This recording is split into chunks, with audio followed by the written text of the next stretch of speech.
Hello students, good afternoon. My name is Shyamji Shukla. I am a chemistry faculty and today I will teach the concept of ionization enthalpy और ionization potential. इसको हम लोग बहुत अच्छी तरीके से समझेंगे. इस पर बहुत जो है हमारे पास ट्रेंड्स होते हैं और कई सारे क्वेश्चंस पूछे जाते हैं, तो हम उनको एलोबरेट करेंगे. देखिए, आयनाइजेशन इंथैल्पी को किस तरह से डिफाइन करते हैं. The amount of energy required means जो एनर्जी रिक्वायर्ड होगी टू रिमूव निकालने के लिए एन इलेक्ट्रॉन एक इलेक्ट्रॉन को कहां से, फ्रॉम वैलेंस सेल आखिरी सेल से, लास्ट सेल से, या वैलेंस सेल को आउटर मोस्ट सेल भी कहते हैं, of an isolated gaseous atom. ये जो आइसोलेटेड गैसियस एटम लिखा हुआ है, इस वर्ड का क्या मतलब है, ये कई सारे स्टूडेंट को कंफ्यूजन रहता है.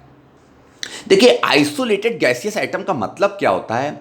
जैसे सपोज दैट हम किसी एटम के वैलेंस सेल से इलेक्ट्रॉन निकाल रहे हैं, तो हमको एटम ऐसे थोड़ा ना मिल जाएगी कि कहीं पर इजीली अवेलेबल हो गया या सिंगल एटम मिल गया.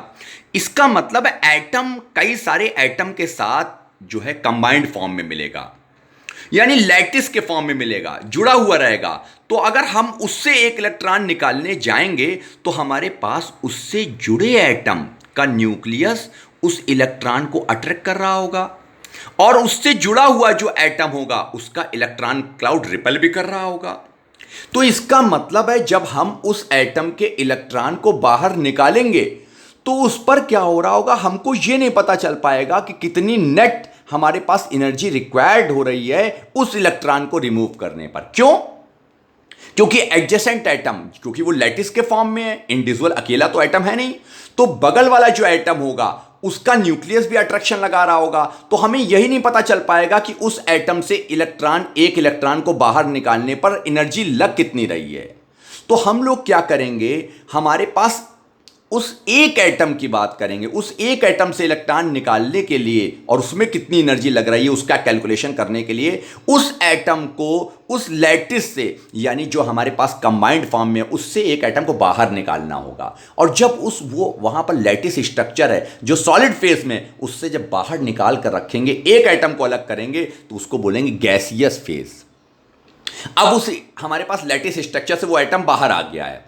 अब हम वहां पर उस हमारे पास अब उसको बोलेंगे आइसोलेटेड गैसियस एटम, क्योंकि अब हमारे पास वो एटम लैटिस स्ट्रक्चर से बाहर हो चुका है.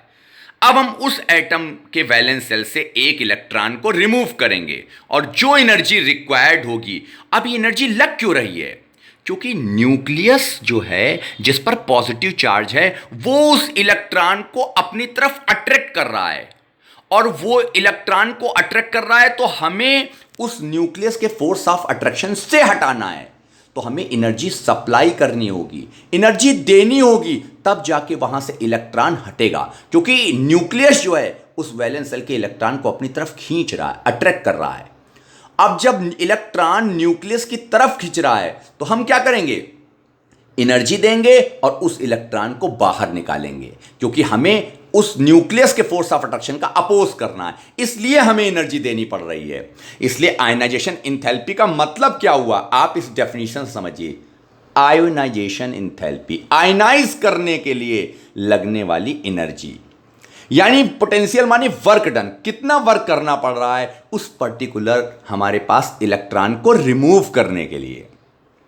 एक बार मैं फिर डेफिनेशन रिपीट करूंगा. The amount of energy required to remove an electron, एक इलेक्ट्रॉन कहां से, from valence shell of an isolated gaseous atom.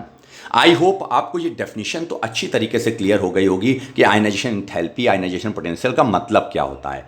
अब थोड़ा सा मैं इसमें कई और चीजें बताता हूं, आपको एक्सप्लेन करूंगा, आप जरा समझिएगा. देखिए, हमारे पास जैसे फॉर एग्जाम्पल आप लोगों को मैं ये मानता हूं कि एसपीडीएफ वाला इलेक्ट्रॉनिक कॉन्फ़िगरेशन आता होगा. अगर नहीं आता होगा तो मैं एक वीडियो बनाकर इस पर डाल दूंगा, जो ऑफ-बाउ बेसिकली प्रिंसिपल पर इलेक्ट्रॉनिक कॉन्फ़िगरेशन एलिमेंट्स के फिल करने का तरीका, मैं उसको बना दूंगा एक वीडियो. अब मैं एग्जाम्पल उठाता हूं, जैसे मैंने सोडियम का एग्जाम्पल उठाया. सोडियम का एटॉमिक नंबर है 11, इलेक्ट्रॉनिक कॉन्फ़िगरेशन है 1s2 2s2 2p6 and now 3s1.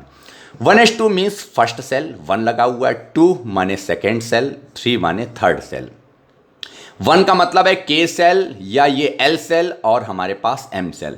अब आप देखिए इसका ये जो हमारे पास लास्ट सेल है थर्ड वाला, यही हमारे पास क्या है, वैलेंस सेल। इसी को बोलेंगे हम लोग आउटर मोस्ट सेल। इससे अब आपको पता है कि अगर वैलेंस सेल में 1 2 या 3 इलेक्ट्रॉन होंगे तो वो इलेक्ट्रॉन लूज करना चाहेगा, वो मेटल है। और आपको पता है कि ये इलेक्ट्रॉन हमारे पास लूज करना चाहेगा। अगर लूज करना चाहेगा तो आप सोचिए अब हमारे पास ये इलेक्ट्रॉन खुद लूज करना चाहेगा। ऐसा क्यों? क्योंकि हमारे पास ये थर्ड सेल में है और इसकी न्यूक्लियस से डिस्टेंस काफ़ी हो गई है। और जब न्यूक्लियस से डिस्टेंस ज़्यादा हो गई है तो हमारे पास न्यूक्लियस का फोर्स ऑफ अट्रैक्शन यहाँ पर आते आते कम हो गया है इस वैलेंस सेल के इलेक्ट्रॉन पर। Nucleus means number of proton 11 है और पॉजिटिव चार्ज। ये इस इलेक्ट्रॉन को पुल तो करेंगे बट ये जो हमारे पास बीच में सेल हैं ये इस न्यूक्लियस के फोर्स ऑफ अट्रैक्शन को रोक लेंगे, जिससे हमारे पास वैलेंस सेल के इलेक्ट्रॉन पर न्यूक्लियस का लगने वाला फोर्स ऑफ अट्रैक्शन कम हो जाएगा और ये इलेक्ट्रॉन आसानी से रिमूव हो जाएगा। इसका मतलब क्या हुआ? आयनाइजेशन इंथैल्पी IE, ये इसका सिंबॉलिक रिप्रेजेंटेशन है। IE1 मीन्स हमारे पास एक इलेक्ट्रॉन को रिमूव करने में रिक्वायर्ड होने वाली एनर्जी IE1, जो फर्स्ट इलेक्ट्रॉन को रिमूव करने वाले में लगने वाली एनर्जी है IE1। और जब ये इलेक्ट्रॉन रिमूव हो जाएगा अब उसके बाद हमारे पास जब ये Na पॉजिटिव बन जाएगा हमारे पास, अब आप देखिए हमारे पास 1s2 2s2 2p6। अगर अब हम सोचें कि फिर एक इलेक्ट्रॉन रिमूव करें, यानी जब हम बात करेंगे IE2 की, तो अब हमारे पास ज़्यादा एनर्जी लगेगी। क्यों ज़्यादा एनर्जी लगेगी? क्योंकि हमारे पास अब ये जो इलेक्ट्रॉन है हमारे पास, अब जब इलेक्ट्रॉन निकालने जाएंगे वहाँ पर न्यूक्लियस का फोर्स ऑफ अट्रैक्शन बढ़ चुका है, क्योंकि न्यूक्लियस के पास आ गए हम और फोर्स ऑफ अट्रैक्शन बढ़ा तो हमें ज़्यादा एनर्जी सप्लाई करनी पड़ेगी अब इलेक्ट्रॉन को निकालने के लिए। IE1 मतलब फर्स्ट इलेक्ट्रॉन को निकालने के लिए, आयनाइजेशन एंथैल्पी IE2 का मतलब सेकंड इलेक्ट्रॉन, फर्स्ट के निकलने के बाद सेकंड इलेक्ट्रॉन के लिए। तो इसलिए हमारे पास एल्कली मेटल्स में, क्योंकि हमें पता है सारे एल्कली मेटल्स के वैलेंस सेल में 1 इलेक्ट्रॉन होंगे, तो एल्कली मेटल्स में जो हमारे पास IE1 की वैल्यू होगी वो कम होगी, लेस होगी इन कंपेरिजन टू IE2। अगर आपसे कोई पूछे कि भाई जो आयनाइजेशन एंथैल्पी 2 है IE2 क्यों ज़्यादा होगी, तो आप कहोगे क्योंकि फर्स्ट इलेक्ट्रॉन निकलने के बाद अब हमारे पास हम न्यूक्लियस के पास आ गए हैं, स्टेबल कॉन्फ़िगरेशन आ गया है, तो वहाँ से इलेक्ट्रॉन को रिमूव करने पर हमें ज़्यादा एनर्जी देनी पड़ेगी क्योंकि न्यूक्लियस का फोर्स ऑफ अट्रैक्शन बढ़ गया है। इसलिए हमारे पास IE2 यानी सेकेंड इलेक्ट्रॉन को निकालने में लगने वाली एनर्जी ज़्यादा होगी इन कंपेरिजन टू हमारे पास फर्स्ट इलेक्ट्रॉन। ये आपको आई होप समझ में आ गया होगा। अब एक एग्जाम्पल हम और उठाते हैं इसमें आयनाइजेशन एंथैल्पी में, हम लोग एल्केलाइन अर्थ मेटल्स। देखिए alkaline earth metals second group को बोलते हैं और पीरियोडिक टेबल में जो हमारे पास सेकेंड ग्रुप होता है, जब हम सेकेंड ग्रुप की बात करते हैं तो सेकेंड ग्रुप होता है हमारे पास beryllium, magnesium, calcium, strontium, barium, radium. और ये जो हैं हमारे पास इन सब के आखिरी सेल में यानी वैलेंस सेल में हमारे पास वैलेंस इलेक्ट्रॉन होते हैं 2। अब आप समझिए हम किसी एक को उठा लेते हैं और एक्सप्लेन करते हैं। जैसे हमने मैग्नीशियम को उठा लिया जिसका एटॉमिक नंबर 12 है और इलेक्ट्रॉनिक कन्फिग्रेशन हमारे पास 1s2 2s2 2p6 और 3s2। अब आप देखिए जब हम बात करते हैं मैग्नीशियम की तो इसका वैलेंस सेल ये है। अब आप समझिए यहां पर ये दोनों इलेक्ट्रॉन निकालना चाहेगा क्योंकि वैलेंस सेल में हमारे पास लास्ट सेल जो थर्ड है यही हमारे पास वैलेंस सेल है। अब हमारे पास क्योंकि ये दोनों इलेक्ट्रॉन निकालना चाहेगा, क्योंकि दोनों हमारे पास न्यूक्लियस से हमारे पास थर्ड सेल में न्यूक्लियस फोर्स ऑफ अट्रैक्शन कम हो चुका और वहां पर 2 इलेक्ट्रॉन है, दोनों निकालना चाहेगा। और जब ये दोनों इलेक्ट्रॉन निकालना चाहेगा तो आप समझिए इसका मतलब है IE1 और IE2 की वैल्यू लगभग हमारे पास जो है सेम होगी। बट जब ये 2 इलेक्ट्रॉन निकल जाएंगे उसके बाद जब हम थर्ड इलेक्ट्रॉन फिर निकालने जाएंगे, जब हम सोचेंगे कि थर्ड इलेक्ट्रॉन फिर निकालें तो यानी वो IE3 की जो वैल्यू होगी हमारे पास IE3 की वैल्यू वो ज़्यादा होगी इन कंपेरिजन टू IE2 और हमारे पास IE1।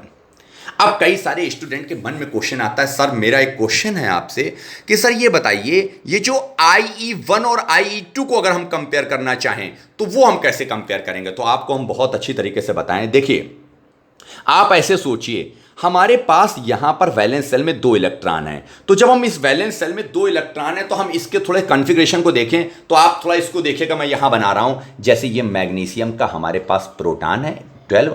अब यहाँ हमारे पास फर्स्ट सेल जिसमें 2 इलेक्ट्रॉन, उसके बाद ये हमारे पास फर्स्ट सेल है जिसको हम लोग के सेल बोल रहे हैं। देन हमारे पास सेकंड सेल जिसमें 8 इलेक्ट्रॉन है, 1, तो हम यहाँ पर रफ फिगर बनाए दे रहे हैं, 1 2 3 4 5 6 7 और 8।